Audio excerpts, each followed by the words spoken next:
अस्सलाम वालेकुम नाज़रीन, क्या हाल है? मैं उम्मीद करता हूँ आप लोग खैर आफ़ियत से होंगे और आप लोगों की आफ़ियत खैर ही मतलूब है। नाज़रीन, आज का जो सेशन है वो तीसरा पार्ट है और लास्ट सेशन है। किस लिए?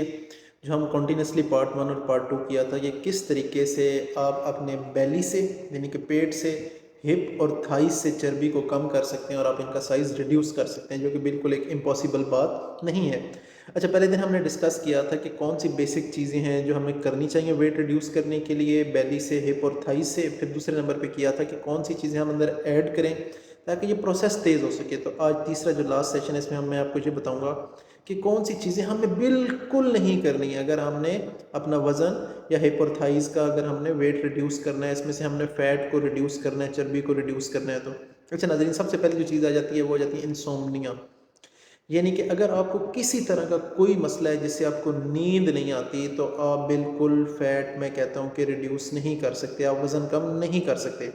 सोना बहुत ज़्यादा ज़रूरी है, क्योंकि सोने से क्या होता है, ग्रोथ हार्मोन इंक्रीज़ होता है और जो भी आपकी बॉडी में मसल्स वगैरह जो हैं उनकी रिपेयर भी जो होती है, अगर आपने हार्ड डिफ़िकल्ट ट्रेनिंग कर रहे हैं, एक्सरसाइज कर रहे हैं, तो वो भी आपके रात के वक्त होती है। तो ये बहुत ज़रूरी है। उसके लिए आप क्या कर सकते हैं, उसके लिए ये है, मैं कहता हूँ कि ख़ास तौर पे जो अगर आपको दिन को सोने की आदत है, आप उसे स्किप कर दें। खाना जो है, रात का खाना है, वो सोने से कम 1 घंटा पहले खाएं और हल्की फुल्की वॉक करें, एक्सरसाइज करें, तो उससे आपको हल्की सी थकावट होगी तो आपको नींद अच्छी आ पाएगी। अच्छा नाज़रीन, हाँ, और एक और मैं आपको हिंट दे देता हूँ कि अगर आपको नींद नहीं आती तो आप एक और भी काम कर सकते हैं कि आप सोने से आधा 1 घंटा पहले 1 चम्मच शहद लेके पानी में मिक्स करके पी लें, तो भी आपको नींद अच्छी आएगी। सेकंड बात आ जाती है नाज़रान, अगर आपको नाज़रीन बदहज़मी है तो भी आप वेट रिड्यूस नहीं कर पाएंगे। तो अगर आपको बदहज़मी है तो उसका भी आपको कुछ ना कुछ ट्रीटमेंट करने की ज़रूरत है। वैसे तो जो मैंने आपको कल एक चीज़ बताई थी, एप्पल साइडर विनेगर, यानी कि अगर आप सेब का सिरका 1 गिलास पानी के अंदर 1 चम्मच मिक्स करके लेते हैं, खाने से जो आपने डिनर करना है उससे थोड़ी देर पहले आप ले लेते हैं, तो आपको बदहज़मी नहीं होगी। तो उसे आपने कंटिन्यूसली लाजमी रखना है। अगर आपको बदहज़मी है तो ये आपने ज़रूर लेना है। नहीं तो आप वैसे, अगर आपके पास एप्पल साइडर विनेगर नहीं है तो आप लेमन भी पानी में मिक्स करके पी सकते हैं, उससे भी आपका बदहज़मी जाती रहेगी। नहीं तो जैसे इनो आता है, या जो घर में जो मीठा सोडा होता है, वो भी अगर आपको तेज़ाबियत हो रही है तो आप वो मीठा सोडा पानी में मिक्स करके चौथा हिस्सा चम्मच का ले लें, तो उससे आपको अगर तेज़ाबियत है तो वो हल हो जाएगी, और एप्पल साइडर विनेगर से अगर बदहज़मी है तो भी हल हो जाएगी। अच्छा नाज़रीन, अब जो है फ़ीमेल के हवाले से एक बड़ी इंपॉर्टेंट बात है। अगर आपको मेंस्ट्रुअल साइकिल आपका डिस्टर्ब है, ठीक है, यानी कि अगर नॉर्मली आपको 5 या 6 दिन आते हैं और अब ज़्यादा वो जो है टाइम पीरियड इंक्रीज़ होता जा रहा है, तो नाज़रीन मैं आपको बता दूं कि आपने इसे ज़रूर टैकल करना है, ठीक है। आप किसी डॉक्टर से कंसल्ट करके इसे बिल्कुल ठीक करना है, क्योंकि अगर आपको मेंस्ट्रुअल साइकिल डिस्टर्ब है तो आप वेट रिड्यूस नहीं कर पाते। उसकी वजह ये है कि आपका ना एस्ट्रोजन लेवल हाई हो जाता है। जैसे ही आपका एस्ट्रोजन लेवल जो हार्मोन है ये हाई होता है, तो फिर क्या होता है कि ये इस चीज़ को फैसिलिटेट करता है, इस चीज़ को हेल्प आउट करता है कि जो चर्बी है, जो फैट है, वो आपकी हिप और थाइस पे, मैं कहता हूँ, एकमुलेट होना शुरू हो जाती है। तो जो आपका मेंस्ट्रुअल साइकिल है वो नॉर्मल होना नहायत ज़रूरी है।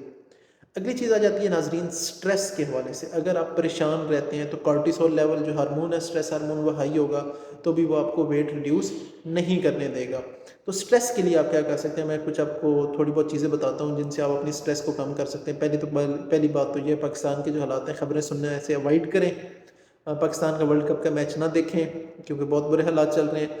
दूसरा आप क्या कर सकते हैं कि आप कोई ना कोई स्पोर्ट एक्टिविटीज़ में जाएँ, ठीक है। एंटरटेनमेंट की जो चीज़ें हैं वो देखें, कोई गेम करें, कोई दोस्तों के साथ घूमें फिरें, खाएँ पिएँ, बाहर निकलें। उससे क्या होगा कि आपका स्ट्रेस लेवल कम होगा, तो कॉर्टिसोल लेवल ऑटोमेटिकली कम हो जाएगा। नाज़रीन, फिर जो दो चीज़ें आ जाती हैं, ये आपस में को रेलेवेंट हैं। वो क्या है, एक तो है मोनोसोडियम ग्लूटामेट, जिसे हम चाइनीज़ नमक भी कहते हैं, चाइनीज़ सॉल्ट भी कहते हैं। ये एक फ्लेवर इन्हांसर है, यानी कि चीज़ के फ्लेवर को इम्प्रूव करता है। उमामी फ्लेवर आता है, एक स्पेसिफिक जो फ्लेवर इससे आता है, उससे क्या होता है कि आप ज़्यादा खाते हैं। तो नाज़रीन, ख़ास तौर पे हर फास्ट फूड, आप मैकडॉनल्ड्स चले जाएँ, केएफसी चले जाएँ, पिज़्ज़ा हट चले जाएँ, आपको एवरीवेयर खानों में तकरीबन ये मिलता है। या फिर एक और साथ इसकी चीज़ आ जाती है, मॉडिफाइड स्टार्च, जो केचप में डली होती है। हाँ, तो नाज़रीन, इनसे तो आपने बिल्कुल अपने आप को अवॉइड करना है, क्योंकि ये आपका, जो मैं आपको बताता हूँ, टेस्ट है, उससे बहुत ज़्यादा वेल ऑर्गेनाइज और डेवलप करते हैं। तो आप ज़्यादा खाएँगे तो आपने इससे बच के रहना है। उसके बाद अगली जो नेक्स्ट चीज़ आ जाती है वो ये आ जाती है कि आपने रेस्टोरेंट्स जाने से अवॉइड करें, घर का खाना खाएँ। क्यों? आप फ्राइड प्रोडक्ट्स खाते हैं, उनमें बहुत ज़्यादा ऑयल होता है, ऑयल बार बार यूज़ कर रहा होता है, फ्री रेडिकल्स होते हैं, वो फिर आपको इंटरनली भी आपके सेल्स और टिश्यूज़ को डैमेज करते हैं, स्किन को भी डैमेज करते हैं। तो अवॉइड करें, कोशिश करें फ्रेश खाना खाना घर बनाएं और घर में खाएं।